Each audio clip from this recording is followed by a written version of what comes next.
Another term that is hitting the workforce, and I hope it's within the church, is psychological safety. Being creative is a vulnerable act. Yes. You are putting your ideas out there, and a lot of people still, connect their ideas with their identity. And so if they're in an environment that is not an inclusive, psychologically safe environment, if they do, submit they're vulnerable to submit their ideas and it's not a safe environment, they're not going to do it again. Yeah. And so really creating that safe space for people to share, and also allowing people to understand that mistakes aren't mistakes. They're part of the learning process, and they're a part of the creative growth process. So yes, I can be creative by myself and you can be by yourself, but us together, that's exponential. And so I think God, and that's why I have the term, and I just trademarked the term, intercultural creativity, because I think God wants us to be intercultural. When I say intercultural, I just don't mean ethnic and national culture. I just mean people with different perspectives. Yeah. Of course, ethnic and national culture are part of it too, but there are just so many elements of you. Our logo is the diamond, and I do have a big diamond that I carry around. I didn't bring it today. I should have, but we're multifaceted. And if you look at a lot of the some of the Hebraic writings, they use the diamond as a metaphor, right? Oh, really? Yes. Interesting. Yes. And so I think that's why that God gave me the diamond to be the forefront of my company. But we're multifaceted. And so the way that you can see and experience, of all of your demographics, your psychographics, and just your experiences from birth till today is different than the way that I may see it, because we've had different lived experiences and we're seeing the world through different cultural lenses. Yeah. But if you and I get together and go for this creative idea, you have that many more facets to produce something amazing. Yeah, absolutely. This is perfect because I really wanted to touch on this idea of intercultural creativity. And as soon as I heard that phrase, it resonated with me.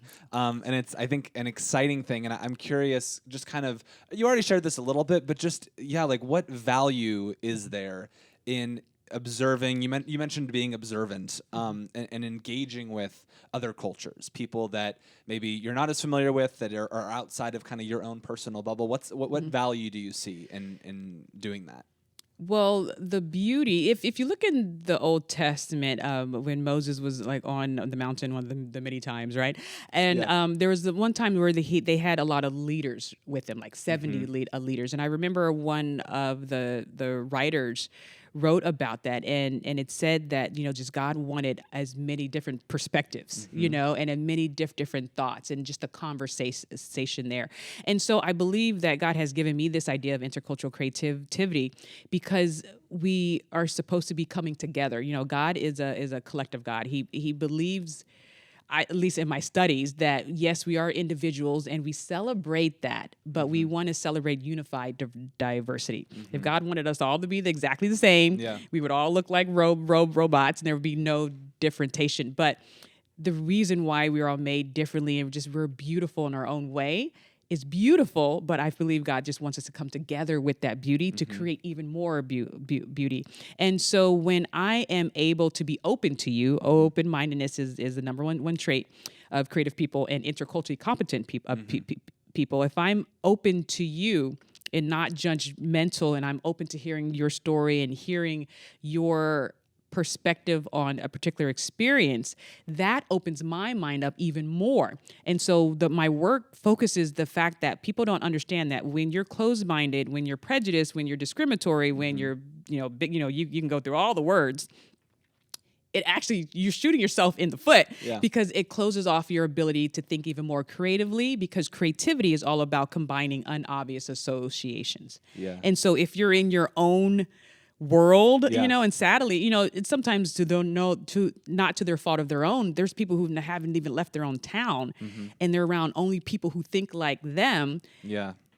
And that's all you get for 100 years, as opposed to being exposed. So the research is very clear that when you open your mind to new ways of thinking while still being rooted in what you believe is true. So I'm not saying you're converting every Tuesday because and that's why one of the gems is called authentic adaptation. Like I'm Right. authentic to my core beliefs. I Yeah. know who, and you got to do the work. You got to know who you are, but I'm able to adapt, and Paul showed this, Paul was able to adapt to different cultural environments that he was Yeah. in, yet still share the gospel. Yeah. That's where we want to be.